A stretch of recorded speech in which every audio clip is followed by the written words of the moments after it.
Saudariku sekalian yang saya muliakan, lihat bagaimana kekuasaan Allah di atas muka bumi ini. Ada orang kaya sehari, besoknya dia jatuh miskin. Gak pernah denger apa? Buka TV-mu. Kalau kamu emang punya TV, kalau gak punya TV, alhamdulillah. Pusing ngeliatin ahli dunia, pusing ngeliatin orang-orang yang sesaat hidup mulia dielukan di mana-mana, esok bisa dihujat seantero dunia. Saudariku sekalian yang saya muliakan, tuh urusan dunia sesaat dipuja, besok dihujat. Akan tetapi kalau urusanmu dengan pemilik dunia, kalau urusanmu dengan pemilik alam semesta, maka kamu akan hidup mulia yang sesungguhnya. Saya punya banyak tahu, saya punya guru-guru, orang-orang yang hidupnya mulia dunia dimanapun ia berada, dan kelak dipastikan hidup mereka mulia di akhiratnya. Teman-teman sekalian saya muliakan, mereka nih menurut saya orang-orang yang sudah ada di surga sebelum surga. Guru saya Sayyidil Habib Umar bin Hafid, sehingga sekalian yang saya muliakan, hidup bersama dengan Allah dari sejak zaman kecilnya. Beliau, gurunya Habib Muhammad bin Abdul Al-Haddar, saya mendengar ini dari lisan putrinya Ubabah Maryam Habib Muhammad bin Abdul Al-Haddar. Ketika suatu hari kami menonton video tayangan kedatangan Habib Umar di sebuah negara, beliau menyaksikan Habib Umar. Habib Umar adalah murid ayahanda beliau. Murid ayahanda beliau itu Habib Muhammad bin Abdul Al-Haddar. Ubabah Maryam guru saya, beliau bilang, "Halimah, abah saya, guru Habib Umar, pernah bilang tentang Habib Umar." Umar guru saya belajar dari beliau dan mudah-mudahan saya diterima sebagai murid oleh beliau.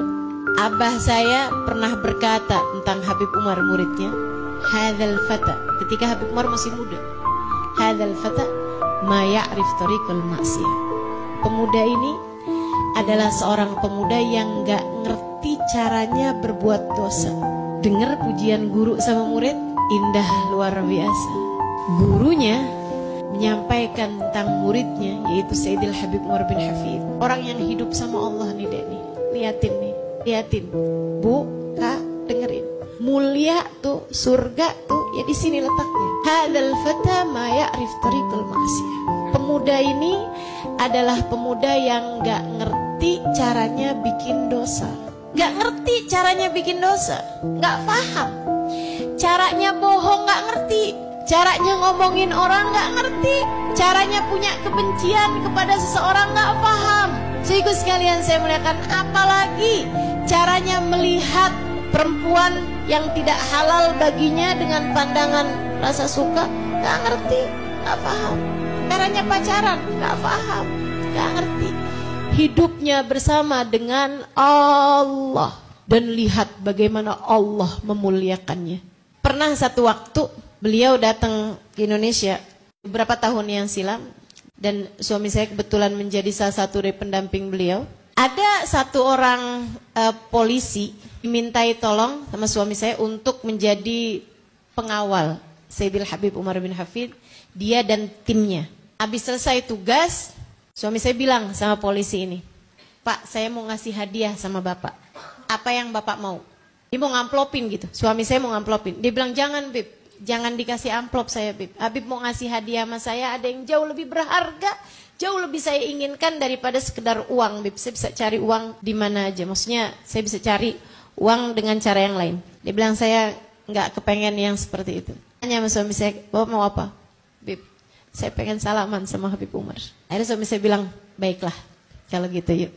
Dia pun salaman sama Habib Umar. Habib Umar dibilangin ini polisi yang selalu mengawal Habib gitu. Dia dan timnya. Umar bilang, "Jazakallah khair," didoakan sama Habib Umar, dia salaman. Dia senang banget. Habis itu keluar, dimasukin tangannya ke saku baju. Orang-orang mau salaman sama dia, nggak ada yang dia terima. Suami saya heran melihatnya. "Apa Pak? Tangannya bawa masukin ke saku baju?" "Iya nih, saya simpen tangan saya habis salaman sama Habib Umar." "Disimpan buat apa Pak?" "Buat istri sama anak-anak saya."